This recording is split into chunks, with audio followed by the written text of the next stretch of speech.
청약통장 가입자가 지난달 처음으로 전체 인구의 절반가량인 2,500만 명을 돌파했습니다. 민간 택지 아파트에도 분양가 상한제가 확대 적용되면서 기존 시세에 비해 저렴한 아파트를 청약하려는 기대감이 늘고 있는데요. 청약통장의 인기는 계속 이어질 것으로 보입니다. 부동산 소식 전해드리는 목요일의 오아시스, 이동현 KEB 하나은행 부동산 자문센터장과 이야기 나눠보겠습니다. 어서 오세요. 네, 안녕하십니까. 자, 정부가 이 민간 택지 분양가 상한제를 발표한 지 열흘이 지났는데요. 네. 좀 아파트 가격 흐름에 어떤 변화가 좀 있습니까? 네, 변화가 좀 많습니다.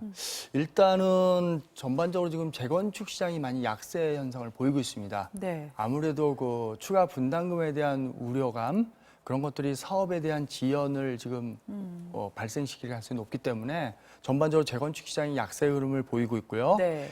대신에 그 신축 아파트라고 할 수 있는, 그러니까 우리가 네. 준공된 지 5년 미만을 통상적으로 말하는데 신축 아파트의 경우에는 오히려 지금 장기적으로 민간 택지 분양가 상한제가 주택 공급을 위축시키지 않을까, 그럼 신규 아파트 부족하지 않을까, 이런 기대감에 오히려 오르고 있어요. 일부 네. 신축 아파트는 오히려 강세를 보이고 있고요. 네. 또 하나의 특징은 어쨌든 간에 분양가 상한제가 민간 택지로 확대되면서 네. 전반적으로 가격 하향 안정화가 기대된다고 보고 있고요. 네. 실제로 그런 또 가격이 떨어질 가능성이 높기 때문에 반대로 매매보다는 전세 시장이 지금 강세를 다시 보이고 있습니다. 일단은 전세를 많은 네. 사람들이 눈을 돌리고 있다. 네. 자, 이 재건축 아파트들 상승세 확실하게 좀 확연히 꺾인 모습이라고 말씀해 주셨는데 네. 좀 조합이라든지 분위기는 좀 어떻습니까? 네, 실제로 지금 뭐 가장 요즘에 뭐 강남에서 핫한 곳 중에 하나가 반포 1주공, 그리고 저쪽 강동의 그 둔촌주공, 네네. 그리고 저기 잠실 5단지 이런 데 보면은 전반적으로 지금 재건축을 통해서 조합원들이 안정적으로 내지는 그 가격에 대한 기대감을 갖고 분양하려는 그런 일정들이 네. 전반적으로 지금 차질을 빚게 됐어요. 사실상은 그 일반 분양분에 대한 가격이 기대치보다 많이 낮아질 거라고 지금 정부에서 그렇게 분양가 상한제를 정한다면 네. 그렇게 갈 거라 보기 때문에 전반적으로 가격 하향세가 예상되고 있고요. 네네. 분담금이 또 늘어나는 게 명약관화하기 때문에 지금 분위기를 봐서는 재건축 시장은 특히 고가 아파트 재건축은 많이 지금 약세 시장을 보일 수밖에 없습니다. 네. 그러니까 일반 분양으로부터 얻을 수 있는 이익이 줄어들 것이기 때문에 그만큼 분담금이 들죠. 분담금을 많이 넣어야 된다. 네. 지금 그런 상황인데, 네.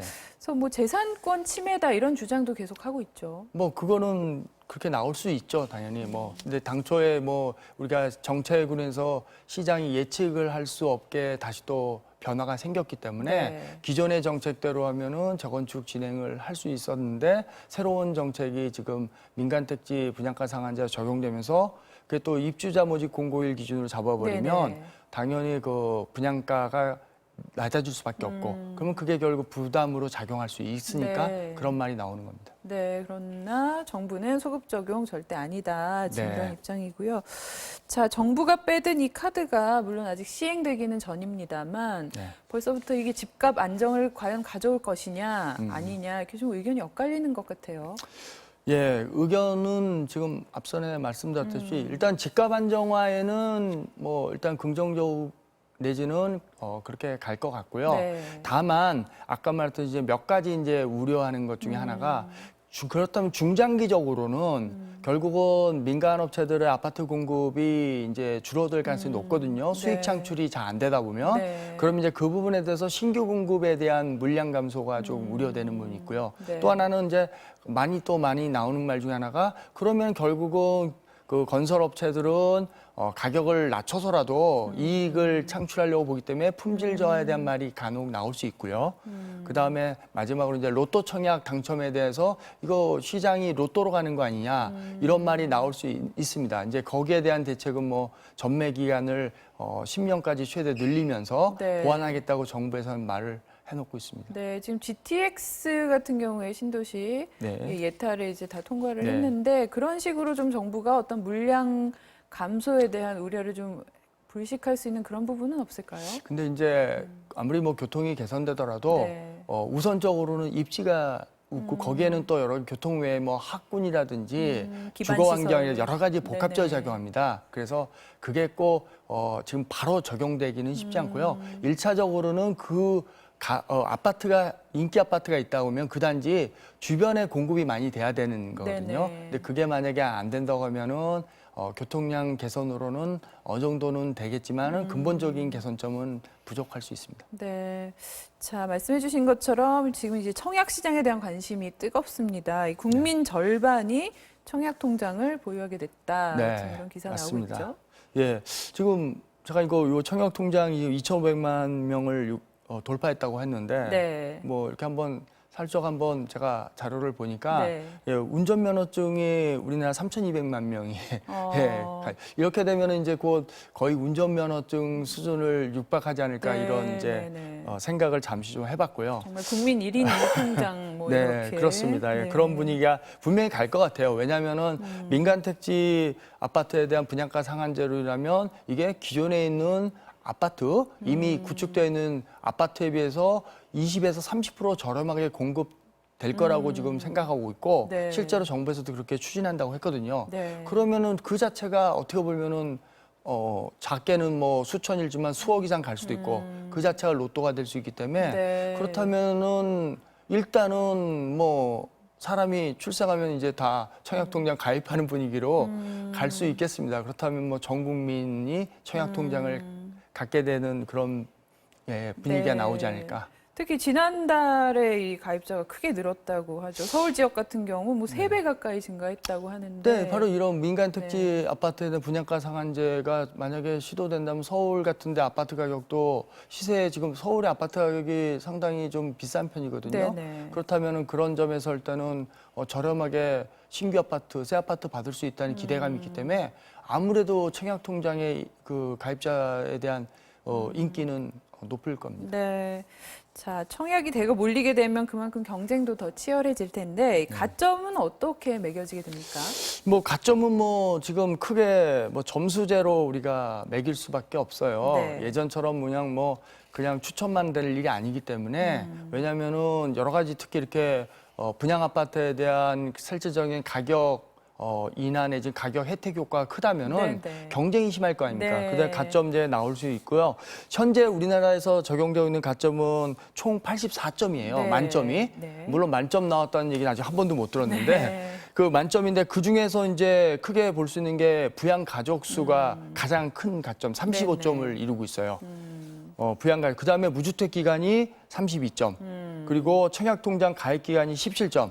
이렇게 하면 84점이 나오거든요. 네. 그럼 먼저 부양가족 수 35점 간단히 말씀드리면 네네. 일단은 부양가족이 한 명 있다 보면은 본인 거 포함해서 10점이 나와요. 네. 그러면 2명이면 15점, 이렇게 3명 20점인데 6명 이상이 돼야 35점 만점을 받거든요. 네. 근데 이게 쉬운 일은 아니죠. 그러니까 이 물론 부양 가족의 인정 네. 범위는 뭐 일단 뭐 배우자, 네. 직계 존속 다 네. 되고요. 네. 예. 그래서 만약에 그럴지는 않을지라도 네. 부모가 만약에 뭐 모두 사망한 미혼 손자녀도 돼요. 아, 그리고 예, 근데 이제 자녀의 경우는 이 나이 기준이 있네요. 만 30세 미만. 네, 그거는 이제 네.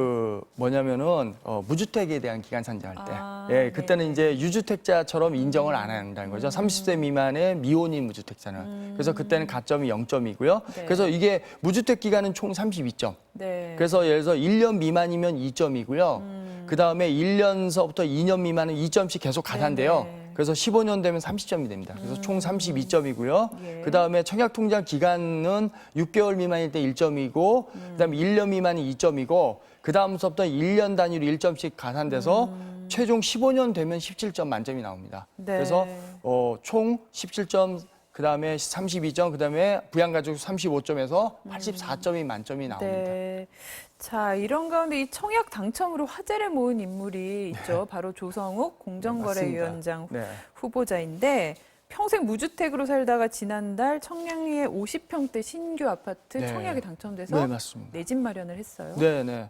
일단은 이분이 대단한 게 조 후보자 같은 경우 대단한 게 일단은 아까 부양가족 수 점수가 사실상 거의 없다시피 했거든요. 아, 예, 부양가족 이분이 5점 미혼이죠. 그렇죠. 네. 예, 그러니까는 본인 거 5점 외에는. 근데 청약통장 가입 기간하고 그다음에 무주택 기간에서 만점을 받았어요. 그래서 그 점수가 54점. 네. 그럼 이제 사실상 이제는 서울 같은 경우에 경쟁이 가장 센 서울 같은 경우에 50점대가 넘으면은 서울에 웬만한 곳은 한번 청약해 볼 만합니다. 현재 기준으로. 네네. 그래서 그 만약 아주 정말 인기 누가 봐도 인기고 뭐 강남의 소형 아파트면서 인기가 엄청난 지역이 보통 60점 넘는다 보시면 되고요. 그래서 50점 넘으면 웬만한 데 되기 때문에 네. 이분 같은 경우는 말 그대로 정말 오랜 기간을 지금 청약 통장을 가입해 놓고 또 무주택을 기간을 유지를 가지고 하면서, 있으면서 네. 기다렸던 것 같아요, 때려. 네, 그래서 네. 이번에 청약을 넣었는데 경쟁이 7대1 정도 나왔어요. 근데 이게 서울 평균보다 낮았던 거는 아무래도 대형 평형이었기 때문에 그랬던 것 같습니다. 네. 자, 이렇게 앞서 설명드린 것처럼 이 부양가족 가점 비중 상당히 큰데 이 임신 상태여도 자녀 수로 합산이 된다고 합니다. 이러다 보니 임신 진단서를 위조해 부정 당첨을 노리는 사례들도 적지 않습니다. 관련 리포트 보시겠습니다. 신혼부부 특별공급 대상으로 경기도의 새 아파트 청약에 성공한 A씨 부부.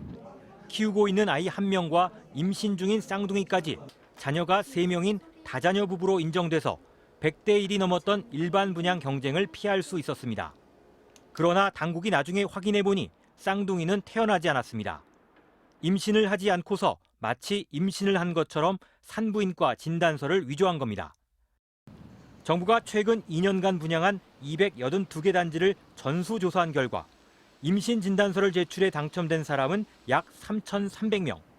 이 가운데 62명이 아이들의 출생 등록을 하지 않았고 그 이유를 제대로 설명하지 못해 부정 청약자로 수사를 받게 됐습니다. 최근 경찰 수사에선 임산부에게 부탁해 청약자 이름으로 허위 임신 진단서를 발급받은 정황이 드러나기도 했습니다.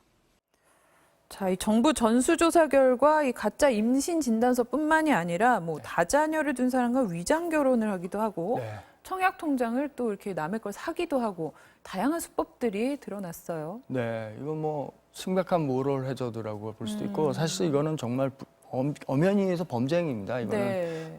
상대적 기회박탈도 있지만은 그로 인한 여러 가지 후유증도 크거든요.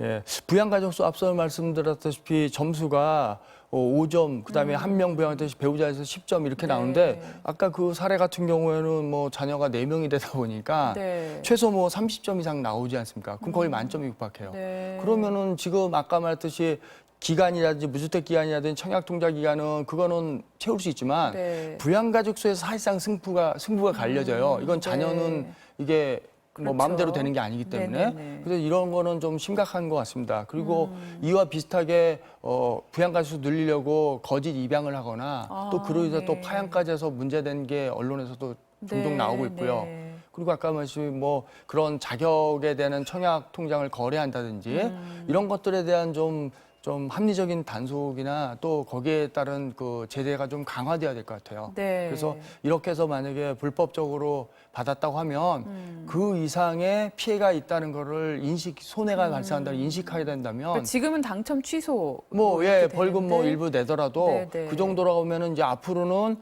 그거 이상의 커다란 그 이 사람한테 손해가 가야지 또는 그에 대한 벌이 가야만 네. 이런 일이 좀 없어지지 않을까. 그리고 좀 꼼꼼히 추후에도 지속적으로 좀 점검하는 대책이 좀 필요할 것 같습니다. 네. 자, 그런데 이 이제 분양가 상한제를 도입한다 해도 지금 서울 같은 경우는 전체적으로 아파트 값이 일단 너무 비싸다. 또 네. 대출도 막혀 있고 이 청약 가점 제도도 사실은 좀 20, 30대 젊은 층에게는 조금 불리하다. 뭐 이런 우려들도 나오고 있어요. 왜냐하면 이제 네. 무주택자 산정 그렇죠. 기간이 30세부터 시작이 네, 되기 맞습니다. 때문에 네. 예, 이러다 보니까 좀 이렇게 너무 현금 부자들만을 위한 그런 판이 깔리는 거 아니냐 이런 우려도 나오고 있는데요.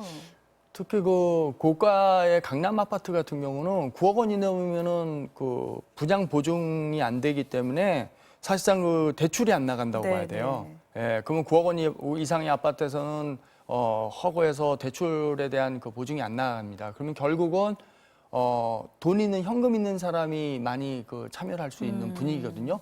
대출 없이 집 사기가 어렵기 때문에 현실적으로 네. 그런 점이 좀 있고요. 그래서 우리가 지금 뭐 2030 뭐 이런 그 결혼도 더더욱이나 안 하거나 네. 아니면은 자녀가 당연히 없으니까 그다음에 여러 가지 뭐 무주택 기한도 짧고 이런 분들은 청약 통장만큼만 마냥 기다릴 수는 없습니다. 네네. 그럴 경우에는 실제로 최근에 그 정부의 9.13 대책 이후로 네. 이런 그 다주택자들의 급매물이 간혹 나올 수 있어요. 그런 것도 좀 눈여겨볼 필요 있어요. 네. 1사대 1가구 비과세 요건 맞추기 위해서 나온 매물들이 간혹 저렴하게 나올 수 있거든요, 시세보다. 네. 그런 것도 관심 있게 보고 그거와 병행해서 청약통장에 대한 가입하고 그 관심은 계속 둬야 돼요. 나중에 결혼한 이후에 또 나중에 여러 가지 자금 여력이 생길 수도 있으니까 네네. 그거는 그거와 별개로 하되 또 주위에 그런 급매물이나 저가 매물이 나오면 그게 본인이 또 어차피 무주택자고 실수요자라면 그것도 관심을 가질 필요는 있습니다. 네. 자, 목요일의 오아시스 여기서 마무리하겠습니다. 지금까지 이동현 KB하나은행 부동산 자문센터장과 함께했습니다. 말씀 고맙습니다. 네, 감사합니다.